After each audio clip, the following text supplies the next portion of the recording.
Hey guys, sorry I'm out today, but we are going to finish up reading in chapter 38 and 39 today. Miss Kate has your document that goes along with these chapters. So while we're reading, remember you're thinking about Giant John and his family, and we're trying to figure out if we think that he'll change his mind on if the black families are going to revolt or not.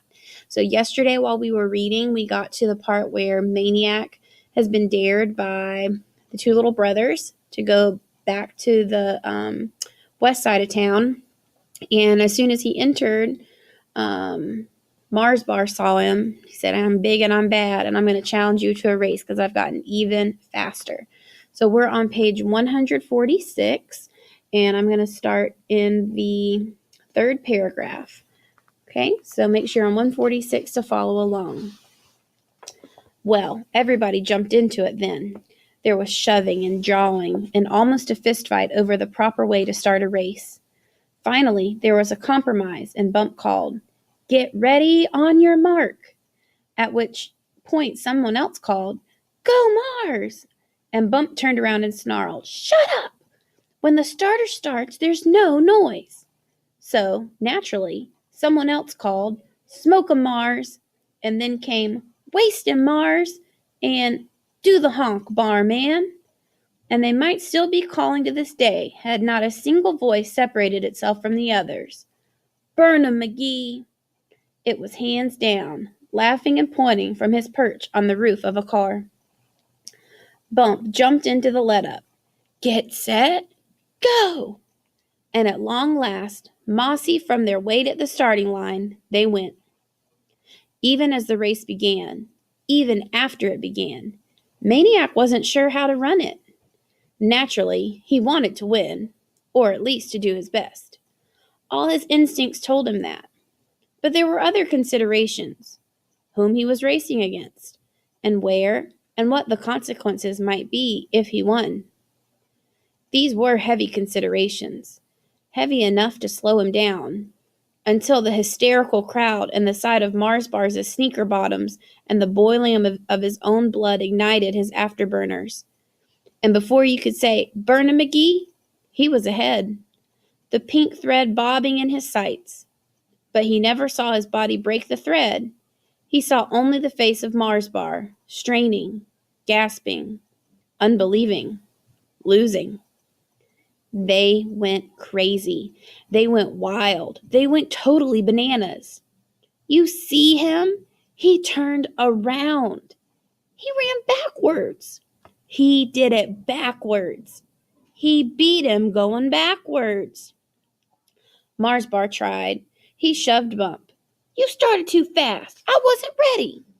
He shoved the thread holders. "You moved it up so he could win. I was gaining on him." He shoved Maniac. "You bumped me. You got a false start. You cheated." But his protest downed in the pandemonium. "Why did I do it?" was all Maniac could think. He hadn't even realized it till he crossed the line, and he regretted it instantly. Wasn't it enough just to win? Did he have to disgrace his opponent as well? Had he done it deliberately to pay back Mars Bar for all his nastiness? To show him up and shut him up once and for all? His only recollection was a feeling of sheer, joyful exuberance, himself in celebration, shouting "Amen" in the Bethany church, bashing John McNabb's fastballs out of sight, dancing the polka with Grayson. Maybe it was that simple. After all, who asks why others toboggan down mud banks? But that didn't make it any less stupid or rotten a thing to do. The hatred in Mars Bar's eyes was no longer for a white kid in the East End. It was for Jeffrey McGee, period. The crowd surged with him as he made his way westward. It wasn't clear whether they were glad or not that he had won, only that they had seen something to set them off. They jostled and jammed and high-fived and jived. For everyone who called him White Lightning, two more challenged him to race. "Right here, baby, you and me, you see who gonna turn his back on who." Maniac kept moving, embarrassed, wishing he could just break out and sprint for the West End, wishing he could duck into the Beals' house and be sanctuaried there and not fear reprisals on them.